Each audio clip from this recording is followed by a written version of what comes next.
C Divakaran ഉൾപ്പെടെ 6 പേർക്ക് 2 term എന്ന മാനദണ്ഡത്തിൽ ഇളവ് നൽകാൻ CPI സംസ്ഥാന എക്സിക്യൂട്ടീവിന്റെ തീരുമാനം. C Divakaran, Mullakkara Ratnakaran, VS Sunilkumar, K Raju, ES Bijimol, പിലോത്തമൻ എന്നിവർക്കാണ് ഇളവ് നൽകിയത്. അന്തിമ തീരുമാനം സംസ്ഥാന കൗൺസിൽ തീരുമാനിക്കും. ഇപ്പോൾ വിവരങ്ങളുമായി ദിനകർ, KG ദിനകർ ഞങ്ങളുടെ പ്രതിനിധി ചേരുകയാണ്. ദിനകർ, എന്തൊക്കെയാണ് CPI എക്സിക്യൂട്ടീവിലെ ഏറ്റവും പുതിയ തീരുമാനങ്ങൾ? അജിംഷാദ്, 6 പേർക്ക് 2 ടേം പൂർത്തിയാക്കിയ 6 പേർക്ക് ഇളവ് നൽകണമെന്ന ജില്ലാ കമ്മിറ്റികൾ ആവശ്യപ്പെട്ടിരുന്നു. അതനുസരിച്ച് സംസ്ഥാന എക്സിക്യൂട്ടീവ് ചേർന്ന് ഇന്ന് 6 പേർക്ക് ഇളവ് നൽകാൻ തീരുമാനമെടുക്കുകയായിരുന്നു. C Divakaran, ES Bijimol, Mullakkara Ratnakaran, VS Sunilkumar, K Raju, P Thilothaman എന്നീ 6 പേർക്കാണ് വീണ്ടും മത്സരിക്കാൻ സംസ്ഥാന നിർവാഹക സമിതി യോഗം അംഗീകാരം നൽകിയിരിക്കുന്നത്. ഇത് ഉച്ചയ്ക്ക് ശേഷം ചേരുന്ന സംസ്ഥാന കൗൺസിലും അംഗീകരിക്കേണ്ടതുണ്ട്. കൗൺസിലിൽ സാങ്കേതികത മാത്രമേ ഉള്ളൂ എന്നാണ് നമുക്ക് മനസ്സിലാക്കാൻ കഴിയുന്നത്. കൗൺസിലും ഇത് അംഗീകരിക്കും എന്നാണ് നമുക്ക് ലഭിക്കുന്ന വ്യക്തമായ സൂചനകൾ. അതോടൊപ്പം തന്നെ 27 സീറ്റുകളിൽ മത്സരിക്കുന്ന ഭൂരിപക്ഷം സീറ്റുകളിലും സ്ഥാനാർത്ഥികളെ സംബന്ധിച്ച് CPI എക്സിക്യൂട്ടീവ് യോഗത്തിൽ തീരുമാനവുമായിട്ടുണ്ട്. അതനുസരിച്ച് ഹരിപ്പാട് P പ്രസാദ്, മൂവാറ്റുപുഴ എൽദോ അബ്രഹാം, ഒല്ലൂരിൽ K രാജൻ, പട്ടാമ്പിയിൽ മുഹമ്മദ് മുഹസീൻ, നെടുമങ്ങാട് സി ദിവാകരൻ, ചടയമംഗലം മുല്ലക്കര രത്നാകരൻ, കാഞ്ഞങ്ങാട് E ചന്ദ്രശേഖരൻ, നാദാപുരത്ത് E വിജയൻ, ചാത്തന്നൂരിൽ ജയലാൽ, ചിറൻകീഴ് V ശശി, പീരുമേട് ES ബിജിമോൾ. ഇതിൽ ചെറിയൊരു മാറ്റം സംഭവിച്ചിരിക്കുന്നത് സുനിൽകുമാർ കയ്പമംഗലത്താണ് ഇപ്പോൾ കഴിഞ്ഞ തവണ മത്സരിച്ചത്. ഇത്തവണ അദ്ദേഹം മത്സരിക്കുക അദ്ദേഹം തൃശ്ശൂരിലായിരിക്കും മത്സരിക്കുക. കയ്പമംഗലത്ത് അതിന് മറ്റൊരു ആളെയാണ് ഇപ്പോൾ തീരുമാനിച്ചിട്ടുള്ളത്. അതോടൊപ്പം തന്നെ കൊടുങ്ങല്ലൂരിൽ VR സുനിൽകുമാർ, കയ്പമംഗലത്ത് ടൈസൺ മാസ്റ്റർ, VS സുനിൽകുമാർ തൃശ്ശൂരിൽ മത്സരിക്കും. കരുനാഗപ്പള്ളിയിൽ R രാമചന്ദ്രൻ, പറവൂരിൽ DKVയുടെ മകൾ ശാരദാ മോഹൻ, കാഞ്ഞിരപ്പള്ളിയിൽ അഡ്വക്കേറ്റ് VB ബിനു, വൈക്കത്ത് ആശ, അടൂരിൽ ചിറ്റയം ഗോപകുമാർ, നാട്ടികയിൽ നിലവിലെ MLA ഗീതാ ഗോപി തന്നെ മത്സരരംഗത്തുണ്ടാവും. ഇരിക്കൂരിൽ KC ജോസും, തിരുരങ്ങാടിയിൽ നിയാസ് പുലിക്കലും, പുനലൂരിൽ K രാജുവും, ചേർത്തലയിൽ P തിലോത്തമനുമാണ് മത്സരരംഗത്ത് ഉണ്ടാവുക.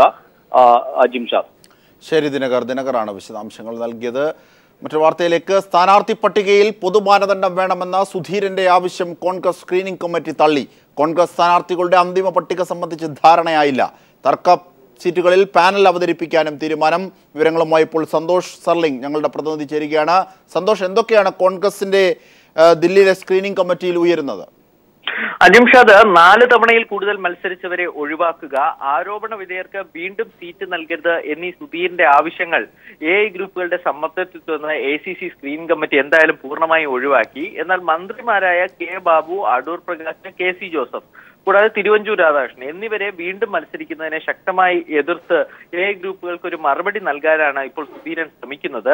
ഇത് മല്ലികാർജ്ജുന ഖാർഗെ അധ്യക്ഷനായ സ്ക്രീനിംഗ് കമ്മിറ്റി മുമ്പിൽ കടുത്ത തർക്കത്തിനും കാരണമായിട്ടുണ്ട്. 11 മണിയോടുകൂടി മീറ്റിംഗ് ആരംഭിച്ചെങ്കിൽ പോലും അത് രാത്രി 7-8 മണി വരെ നീളും എന്നാണ് ഇപ്പോൾ അറിയാൻ കഴിയുന്നത്. കാരണം ഒരു ധാരണയിലെത്താൻ, പല സീറ്റുകളിലും ഒറ്റ പേരിലെത്താൻ സ്ക്രീനിംഗ് കമ്മിറ്റിക്ക് കഴിയുന്നില്ല. തർക്കമണ്ഡലങ്ങളായ K ബാബു മത്സരിക്കുന്ന തൃപ്പൂണിത്തുറ, അടൂർ പ്രകാശ് മത്സരിക്കുന്ന കോന്നി, KC ജോസഫ് 8ാം തവണയും മത്സരിക്കുന്ന ഇരിക്കൂർ, കോട്ടയം എന്നീ മണ്ഡലങ്ങളിൽ സ്ഥാനാർത്ഥികളുടെ ഒരു പാനൽ തയ്യാറാക്കാനാണ് ഇപ്പോൾ ഒരു ധാരണ എത്തിയിരിക്കുന്നത്. ഈ പാനലിൽ നിന്നും അന്തിമ തീരുമാനം സോണിയാഗാന്ധി, രാഹുൽ ഗാന്ധി, AK ആന്റണി എന്നിവർ ഉൾപ്പെടുന്ന തെരഞ്ഞെടുപ്പ് സമിതി തന്നെ കൈക്കൊള്ളും. 82 മണ്ഡലങ്ങളിൽ ചുരുക്കം ചില സിറ്റിംഗ് MLA മാർ ഉൾപ്പെടെ 10 സീറ്റിൽ മാത്രമാണ് കോൺഗ്രസിന് ഒറ്റ പേരുള്ളത്. ബാക്കി ഭൂരിപക്ഷത്തിലും തമ്മിലടി വ്യക്തമായിട്ടുണ്ട്.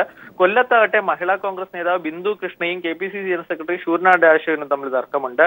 തൃശ്ശൂരിൽ തേറമ്പിൽ രാമകൃഷ്ണൻ ഒഴിയുന്ന സീറ്റിലേക്കായി പഴയ കർണാടക വിഭാഗം നേതാക്കൾ ആവശ്യം ഉന്നയിക്കുന്നുണ്ട്. എന്തായാലും ഇന്നത്തെ സ്ക്രീനിംഗ് കമ്മിറ്റി യോഗം ഇന്ന് രാത്രിയോടുകൂടി സമാപിക്കും. പക്ഷേ സ്ഥാനാർത്ഥി നിർണയത്തിൽ അന്തിമ തീരുമാനം April 1 ചേരുന്ന ACC തെരഞ്ഞെടുപ്പ് സമിതിക്ക് വിടാനായിരിക്കും ധാരണയാവുക. തീർച്ചയായും സന്തോഷ് സർലിംഗ് ആണ് വിവരങ്ങൾ നൽകിയത്. ദില്ലിയിൽ സ്ക്രീനിംഗ് കമ്മിറ്റിയിലും കോൺഗ്രസ് സ്ഥാനാർത്ഥിത്വം സംബന്ധിച്ച് ഒരു തീരുമാനത്തിലേക്ക് എത്താനാകുന്നില്ല. ഇന്ന് അന്തിമ പട്ടിക ആകില്ല എന്ന സൂചനകളാണ് ഇപ്പോൾ ലഭിക്കുന്നത്. ഇതിൻ്റെയൊക്കെ വിവരങ്ങളാണ് സന്തോഷ് സർലിംഗ് ഞങ്ങളുടെ പ്രതിനിധി നൽകിയത്. നല്ല സ്ഥാനാർത്ഥികളെ സഭാ നേതൃത്വം പിന്തുണയ്ക്കുന്നതിൽ തെറ്റില്ലെന്ന് PC ജോസഫ്. സീറ്റ് ലഭിക്കാത്തതിൻ്റെ വിഭ്രാന്തിയിലാണ് PC ജോർജ്.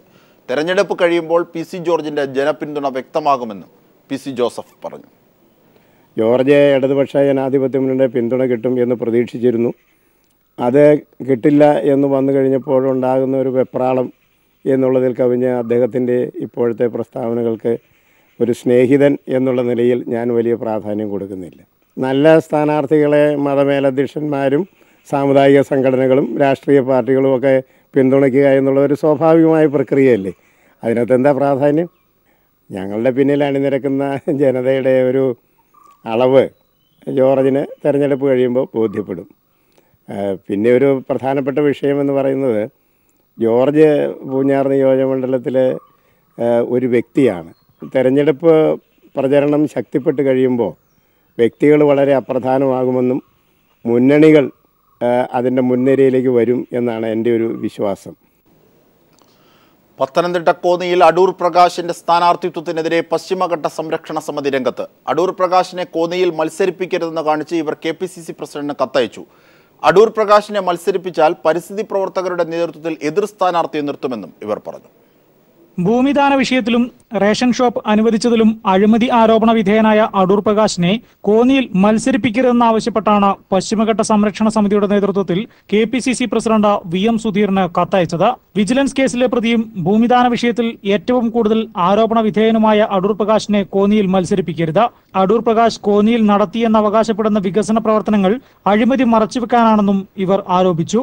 കേരളത്തിലെ ഭൂമി വിഷയവുമായി ബന്ധപ്പെട്ട് ഏറ്റവും കൂടുതൽ ആരോപണ വിധേയമായതും അതുപോലെ തന്നെ അടുത്ത കാലത്ത് ഏറ്റവും കൂടുതൽ വിവിധ പ്രശ്നങ്ങൾ ഭൂമിയുമായി ബന്ധപ്പെട്ട് കേരളത്തിലെ ഏറ്റവും കൂടുതൽ പ്രശ്നങ്ങൾ ഉണ്ടായിട്ടുള്ള ഒരു വ്യക്തി എന്നുള്ള നിലയിലും റവന്യൂ മന്ത്രി എന്നുള്ള നിലയിൽ അടൂർ പ്രകാശിന് കോന്നി മണ്ഡലത്തിൽ ഇനിയും ഒരു സ്ഥാനാർത്ഥിത്വം കൊടുക്കരുത് എന്നുള്ളതാണ് പശ്ചിമഘട്ട സംരക്ഷണ സമിതിയുടെ ആവശ്യം. പ്രത്യേകിച്ചും ഈ ഒരു തെരഞ്ഞെടുപ്പുമായി ബന്ധപ്പെട്ട് ഇത്രമാത്രം അഴിമതി നിറഞ്ഞ ഒരു സാഹചര്യത്തിൽ ഒരു മന്ത്രി എന്നുള്ള നിലയിൽ അദ്ദേഹം നടത്തിയിട്ടുള്ള വികസന പ്രവർത്തനങ്ങളെ മുൻനിർത്തി അഴിമതിയെ മറയ്ക്കാനാണ് മുഖ്യമായും ശ്രമിച്ചുകൊണ്ടിരിക്കുന്നത്. അതാണ് മുഖ്യമായും നമ്മൾ ഉന്നയിച്ചിരിക്കുന്ന ഒരു വിഷയം. അടൂർ പ്രകാശ് കോന്നിയിൽ മത്സരിക്കുകയാണെങ്കിൽ സംസ്ഥാനത്തെ പരിസ്ഥിതി പ്രവർത്തകരെ ഒരുമിപ്പിച്ച് അടൂർ പ്രകാശിനെതിരെ സ്വതന്ത്ര സ്ഥാനാർത്ഥിയെ മത്സരിപ്പിക്കാനും പശ്ചിമഘട്ട സംരക്ഷണ സമിതി പ്രവർത്തകർ ആലോചിക്കുന്നുണ്ട്. News bureau, Pathanamthitta. കടുത്തുരുത്തി സീറ്റിനെ ചൊല്ലി സ്കറിയ തോമസും സുരേന്ദ്രൻ പിള്ളയും തമ്മിലുണ്ടായ തെറ്റിദ്ധാരണകൾ പരിഹരിച്ചു. സീറ്റ് കിട്ടിയില്ലെങ്കിലും LDF-നൊപ്പം ഉറച്ചു നിൽക്കുമെന്ന് സുരേന്ദ്രൻ പിള്ള പറഞ്ഞു. കേരള കോൺഗ്രസ് സ്കറിയ തോമസ് വിഭാഗത്തിന് നൽകിയ കടുത്തുരുത്തി സീറ്റിൽ വിജയസാധ്യതയില്ലെന്ന് സുരേന്ദ്രൻപിള്ള പറഞ്ഞതായുള്ള വാർത്തകൾ സജീവമായിരുന്നു. ഇതോടെ സുരേന്ദ്രൻപിള്ളയ്ക്കെതിരെയുള്ള വിമർശനങ്ങളുമായി സ്കറിയ തോമസ് രംഗത്തെത്തി. ഈ കമ്മ്യൂണിക്കേഷൻ ഗ്യാപ്പ് ആരെങ്കിലും മനഃപൂർവ്വം സൃഷ്ടിച്ചതാണെങ്കിൽ എന്തെങ്കിലും ഗൂഢ ഉദ്ദേശത്തോടുകൂടി ചെയ്തതായിരിക്കാം. തെറ്റിദ്ധാരണ മൂലമാണ് സ്കറിയ തോമസിന്റെ പ്രസ്താവനയെന്നും താൻ പറയാത്ത കാര്യങ്ങളാണ് തന്റെ പേരിൽ പ്രചരിക്കുന്നതെന്നും സുരേന്ദ്രൻപിള്ള പ്രതികരിച്ചു. സ്കറിയ തോമസിന്റെ തെറ്റിദ്ധാരണ മാറ്റാൻ അദ്ദേഹം അവിടെ ഇരുന്നുകൊണ്ട് വല്ലവരും പറയുന്നത് കേട്ടുകൊണ്ട് പ്രതികരിച്ചാൽ എങ്ങനെ ഇരിക്കും? ഞാൻ പറഞ്ഞത് 3 സീറ്റ് ഉള്ളത് 2 എടുക്കുമ്പോൾ ഷുവർ സീറ്റായിട്ടുള്ള 1 തരുന്നാൽ കുറച്ചുകൂടെ സന്തോഷം പാർട്ടിക്കാർക്കുണ്ടാകുമായിരുന്നു. സുരേന്ദ്രൻപിള്ളയുടെ വിശദീകരണത്തിൽ തൃപ്തനായ സ്കറിയ തോമസ് പാർട്ടി ഒറ്റക്കെട്ടായി തെരഞ്ഞെടുപ്പിനെ നേരിടുമെന്ന് പ്രഖ്യാപിച്ചു. News desk. വാർത്തകളിലേക്ക്. കണ്ണൂർ ധർമ്മടത്ത് പിണറായി വിജയന് വൻ സ്വീകരണം. തലശ്ശേരി റെയിൽവേ സ്റ്റേഷനിലെത്തിയ പിണറായി വിജയന് ആവേശോജ്വലമായ സ്വീകരണമാണ് പ്രവർത്തകർ നൽകിയത്. ചീഫ് സെക്രട്ടറി പോലും വിമർശിച്ച ഭരണമാണ് സംസ്ഥാനത്ത് നിലനിൽക്കുന്നതെന്ന് പിണറായി വിജയൻ പറഞ്ഞു. തെരഞ്ഞെടുപ്പിൽ LDF-ന് വൻ മുന്നേറ്റമുണ്ടാകുമെന്നും പിണറായി വിജയൻ പറഞ്ഞു.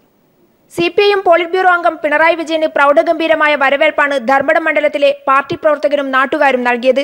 പുലർച്ചെ മുതൽ പ്രിയ നേതാവിനെ സ്വീകരിക്കാൻ ചുവപ്പ് വളണ്ടിയർമാരും ഇടതുമുന്നണി പ്രവർത്തകരും നേതാക്കളും റെയിൽവേ സ്റ്റേഷനിലെത്തിയിരുന്നു. പാർട്ടി ഏൽപ്പിച്ച ഉത്തരവാദിത്തം ഏറ്റെടുക്കുന്നതായും തെരഞ്ഞെടുപ്പിൽ കേരളത്തിൽ വൻ മുന്നേറ്റം ഇടതുമുന്നണി നേടുമെന്നും ചീഫ് സെക്രട്ടറി പോലും അവസാനം വിമർശിക്കേണ്ടി വന്ന UDF ഭരണത്തെ ജനങ്ങൾ തൂത്തെറിയുമെന്നും വർഗീയതയെ നിലംതൊടാൻ കേരള ജനത അനുവദിക്കില്ലെന്നും പിണറായി വിജയൻ പറഞ്ഞു. ഇപ്പോൾ പാർട്ടി മത്സരിക്കാൻ പറഞ്ഞു, മത്സരിക്കുന്നു. അതിന് വേറെ പ്രത്യേകിച്ച് തോന്നേണ്ട കാര്യമൊന്നുമില്ല. കേരളത്തിൽ വലിയ മുന്നേറ്റമാണ് ഇടതുപക്ഷം ഉണ്ടാക്കാൻ പോകുന്നത്. മാത്രമല്ല നിലവിലുള്ള ഭരണത്തെക്കുറിച്ച് കടുത്ത അസംതൃപ്തി വ്യാപകമായി വന്നു കഴിഞ്ഞിട്ടുണ്ട്. ഭരണം വിട്ടൊഴിയാൻ പോകുന്ന ഘട്ടത്തിൽ സ്വീകരിക്കുന്ന നടപടികളെക്കുറിച്ച് ചീഫ് സെക്രട്ടറിക്ക് പോലും വിമർശനാത്മകമായി സംസാരിക്കേണ്ടി വന്ന ഒരു അതിശയകരമായ കാഴ്ചയും നമ്മൾ കണ്ടതാണ്. അതോടൊപ്പം പുതിയ ഇടം തേടാൻ നോക്കുന്ന വർഗീയതയെ കേരള മണ്ണിൽ ഇടം കൊടുക്കില്ല എന്ന വാശിയിലാണ് കേരളത്തിലെ ജനങ്ങൾ നിൽക്കുന്നത്. 5-ന് പ്രകടന പത്രിക അവതരിപ്പിക്കുമെന്നും പിണറായി പറഞ്ഞു. സീറ്റ് വിഭജന ചർച്ചയ്ക്ക് ശേഷം ആദ്യമായി സ്വന്തം മണ്ണിലെത്തുന്ന തങ്ങളുടെ ശക്തനായ നേതാവിന് വൻ സ്വീകരണമാണ് തലശ്ശേരിയിൽ ഒരുക്കിയത്. പിണറായി വിജയനെ വൻ ഭൂരിപക്ഷത്തിൽ വിജയിപ്പിക്കാനുള്ള ഒരുക്കത്തിലാണ് ഇടതുമുന്നണി നേതാക്കളും പ്രവർത്തകരും. News bureau, Kannur. പാമോലിൻ കേസിന്റെ വിചാരണയ്ക്കായി ഹാജരാകാതിരുന്ന TH മുസ്തഫയ്ക്ക് തൃശൂർ വിജിലൻസ് കോടതിയുടെ വിമർശനം. ഉമ്മൻചാണ്ടി അടക്കമുള്ളവർ അഴിമതിക്ക് തെളിവില്ലെന്ന് പറയുമ്പോൾ കേസ് ഇത്ര കാലം നിലനിൽക്കുന്നത് എങ്ങനെയെന്ന് കോടതി ചോദിച്ചു. കേസ് തുടർ വിചാരണയ്ക്കായി മെയ് 30 മാറ്റി. വിചാരണ നടപടികൾക്കായി പാമോലിൻ കേസ് പരിഗണനയ്ക്കെടുത്തപ്പോൾ 5-ാം പ്രതി ജിജി തോംസൺ ഒഴികെ മറ്റ് പ്രതികളാരും ഇന്ന് കോടതിയിൽ ഹാജരായില്ല. കോടതിയിൽ എത്താതിരുന്ന മുൻ ഭക്ഷ്യമന്ത്രി TH മുസ്തഫയ്ക്കെതിരെ വിജിലൻസ് കോടതിയുടെ വിമർശനമുണ്ടായി. ഹാജരാകാത്തതിനാൽ മുസ്തഫയ്ക്കെതിരെ വാറന്റ് പുറപ്പെടുവിക്കേണ്ട സാഹചര്യമുണ്ടെന്നും കോടതി ചൂണ്ടിക്കാട്ടി. അന്നത്തെ ധനമന്ത്രി ഉമ്മൻചാണ്ടി അടക്കമുള്ളവർ കേസിൽ അഴിമതി നടന്നതിന് തെളിവില്ലെന്നാണ് പ്രതികരിക്കുന്നത്. ഇതേ വാരം തന്നെ പ്രതിഭാഗം അഭിഭാഷകരും ചൂണ്ടിക്കാട്ടിയപ്പോൾ തെളിവില്ലെങ്കിൽ ഇത്രകാലം കേസ് നിലനിൽക്കുന്നത് എങ്ങനെയെന്ന് കോടതി ആരാഞ്ഞു. ഇല്ല, കേസ് നിലനിൽക്കും എന്ന് കണ്ടു. പ്രഥമദൃഷ്ട്യാ ഒരു കേസുണ്ട് എന്ന് കണ്ടുകൊണ്ടാണ് ഇന്ന് ചാർജ് ഫ്രെയിം ചെയ്യുന്നതിന് കോടതി തീരുമാനിച്ചതും പ്രതികളോട് ഹാജരാവാൻ പറഞ്ഞത്. പാമോലിൻ ഇറക്കുമതി സംബന്ധിച്ച ഫയലുകൾ ധനമന്ത്രിയായിരുന്ന ഉമ്മൻചാണ്ടി കണ്ടിരുന്നതായി കോടതി മുമ്പ് പരാമർശിച്ചിരുന്നു. 3-4 പ്രതികളായിരുന്ന മുൻ chief secretary Padmakumar, additional chief secretary Zachariah Mathew എന്നിവരെ കുറ്റവിമുക്തരാക്കിയതോടെ നിലവിൽ 5 പ്രതികളാണ് കേസിലുള്ളത്. ജിജി തോംസൺ, TH മുസ്തഫ, വകുപ്പ് സെക്രട്ടറിയായിരുന്ന PJ തോമസ് എന്നിവർക്കൊപ്പം പാമോലിൻ ഇറക്കുമതിക്കുള്ള അനുമതി ലഭിച്ച കമ്പനി പ്രതിനിധികളും പ്രതികളാണ്. ഇവരിൽ ജിജി തോംസൺ ഒഴികെയുള്ളവർ അഭിഭാഷകർ മുഖേന കേസ് നീട്ടിവെക്കാൻ അപേക്ഷ നൽകി. ശാരീരിക വിഷമതകൾ മൂലമാണ് ഹാജരാകാതിരുന്നതെന്ന് TH മുസ്തഫ അറിയിച്ചു. തുടർ വിചാരണയ്ക്കായി കേസ് മെയ് 30 മാറ്റി. News bureau, Thrissur.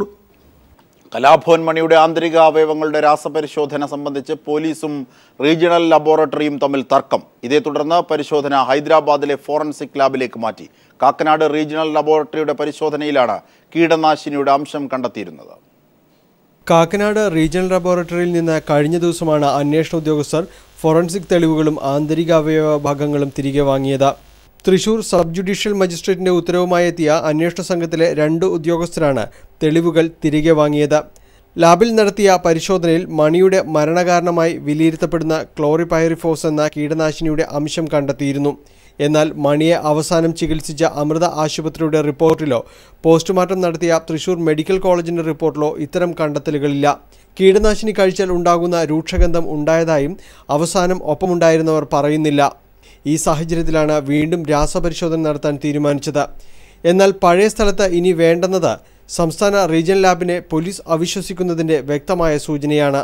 മണിയുടെ മരണം സംബന്ധിച്ചുണ്ടായ ആക്ഷേപങ്ങൾ കൂടുതലും റീജിയണൽ ലാബിന്റെ റിപ്പോർട്ടിനെ തുടർന്നായിരുന്നു. അതുകൊണ്ട് തന്നെ മരണത്തിലെ ദുരൂഹത നീക്കാൻ ഇനി ഇവിടെ പരിശോധന നടത്തിയതുകൊണ്ട് കാര്യമില്ലെന്നാണ് പോലീസിലെ ഉന്നതരുടെ വിലയിരുത്തൽ. അതേസമയം പോലീസും റീജിയണൽ ലബോറട്ടറിയും തമ്മിലുള്ള ശീതസമരത്തിന്റെ ഭാഗമാണ് ഇപ്പോഴുള്ള നീക്കമെന്നും ആരോപണമുണ്ട്. News bureau, Kochi. റാഞ്ചിയ ഈജിപ്ഷ്യൻ വിമാനത്തിലെ 4 വിദേശികളും 1 ജീവനക്കാരനും ഒഴികെയുള്ളവരെ വിട്ടയച്ചു. അലക്സാൻഡ്രിയയിൽ നിന്നും കെയ്റോയിലേക്ക് പോയ ആഭ്യന്തര വിമാനമാണ് ആയുധധാരി റാഞ്ചിയത്. റാഞ്ചിയ MS 181 വിമാനം സൈപ്രസിൽ ഇറക്കുകയായിരുന്നു. 55 യാത്രക്കാരും 7 ജീവനക്കാരുമാണ് വിമാനത്തിലുണ്ടായിരുന്നത്. സ്വാതന്ത്ര്യ സമര സേനാനിയും എഴുത്തുകാരനും മുതിർന്ന കമ്മ്യൂണിസ്റ്റ് നേതാവുമായ പയ്യപ്പള്ളി ബാലൻ അന്തരിച്ചു. 91 വയസ്സായിരുന്നു. വാർദ്ധക്യ സഹജമായ അസുഖത്തെ തുടർന്ന് കൊച്ചിയിലെ സ്വകാര്യ ആശുപത്രിയിലായിരുന്നു അന്ത്യം. മൃതദേഹം ഏലൂരിലെ വീട്ടിലും ഉദ്യോഗമണ്ഡൽ SCS മേനോൻ ഹാളിലും പൊതുദർശനത്തിന് വെച്ച ശേഷം നാളെ കളമശ്ശേരി മെഡിക്കൽ കോളേജിന് കൈമാറും. മഞ്ഞുമ്മൽ പയ്യപ്പള്ളി പാപ്പിയമ്മയുടെയും നാവുള്ളി കൂടാനക്കാട് ഇരവിരാമൻ പിള്ളയുടെയും മകനായി 1925 ജൂൺ 1 ബാലകൃഷ്ണപിള്ള എന്ന പയ്യപ്പള്ളി ബാലൻ ജനിച്ചത്. വിദ്യാർത്ഥിയായിരിക്കെ 13-ാം വയസ്സിൽ തിരുവിതാംകൂർ സ്റ്റേറ്റ് കോൺഗ്രസ് പ്രക്ഷോഭത്തിന് പിന്തുണയർപ്പിച്ചാണ് അദ്ദേഹം പൊതുരംഗത്തെത്തിയത്. വിദ്യാർത്ഥിയായിരിക്കെ തന്നെ ക്വിറ്റ് ഇന്ത്യ പ്രക്ഷോഭത്തിലും പങ്കാളിയായി. പിന്നീട് ഫാക്ടിൽ ജോലി ചെയ്യവെയാണ് ഇടപ്പള്ളി പോലീസ് സ്റ്റേഷൻ ആക്രമണ കേസിൽ അറസ്റ്റിലായത്. ഈ കേസിൽ ജീവപര്യന്തം തടവിന് ശിക്ഷിക്കപ്പെട്ട് 7 വർഷത്തിലധികം ജയിൽവാസം അനുഭവിച്ചു. അവിഭക്ത കമ്മ്യൂണിസ്റ്റ് പാർട്ടി ആലുവ മണ്ഡലം കമ്മിറ്റി സെക്രട്ടറി, ജില്ലാ കൗൺസിൽ അംഗം, CPIM ജില്ലാ കമ്മിറ്റി അംഗം, പുരോഗമന കലാസാഹിത്യ സംഘം സംസ്ഥാന കമ്മിറ്റി അംഗം എന്നീ നിലകളിലേക്കും അദ്ദേഹം ഉയർന്നു. 1965 കേന്ദ്ര കോൺഗ്രസ് സർക്കാരിൻ്റെ കമ്മ്യൂണിസ്റ്റ് വേട്ടയിലും അടിയന്തരാവസ്ഥയിലും തടവിലാക്കപ്പെട്ട പയ്യപ്പള്ളി ബാലൻ തടവറയിൽ നിഷ്ഠൂര പീഡനത്തിനും പുറത്തെ രാഷ്ട്രീയ എതിരാളികളുടെ ക്രൂരമർദ്ദനത്തിനും ഇരയായിട്ടുണ്ട്. CPIM നേതാവ് MM ലോറൻസ് പാർട്ടിയെ ആശയപരമായിട്ടോ രാഷ്ട്രീയ അടിസ്ഥാനത്തിലോ ആക്രമിച്ചാൽ അതിനല്ല മറുപടി കൊടുക്കുന്ന ഒരു പ്രവർത്തകൻ കൂടിയായിരുന്നു പയ്യപ്പള്ളി ബാലൻ. ഇടപ്പള്ളി സംഭവം വിവരിച്ച ആലുവ പുഴ പിന്നെയും ഒഴുകി, ആലുവ ട്രേഡ് യൂണിയൻ പ്രസ്ഥാനത്തിൻ്റെ ആദ്യനാളുകൾ, മായാത്ത സ്മരണകൾ, മങ്ങാത്ത മുഖങ്ങൾ, പാലിയം സമരകഥ, പൊരുതി വീണവർ തുടങ്ങി നിരവധി പുസ്തകങ്ങൾ അദ്ദേഹം രചിച്ചിട്ടുണ്ട്. മായാത്ത സ്മരണകളുടെ 2ാം ഭാഗവും ആത്മകഥാംശമുള്ള ജ്ഞാനസ്നാനം എന്ന നോവലും പ്രകാശനം ചെയ്യാനിരിക്കെയാണ് ധീരനായ കമ്മ്യൂണിസ്റ്റുകാരനവരുടെ വിടവാങ്ങൽ. പയ്യപ്പള്ളി ബാലൻ്റെ മൃതദേഹം ഏലൂരിലെ വീട്ടിലും ഉദ്യോഗമണ്ഡൽ SES മേനോൻ ഹാളിലും പൊതുദർശനത്തിന് വെച്ച ശേഷം വിദ്യാർത്ഥികളുടെ പഠനാവശ്യത്തിന് കളമശ്ശേരി മെഡിക്കൽ കോളേജിന് കൈമാറും. News bureau, Kochi.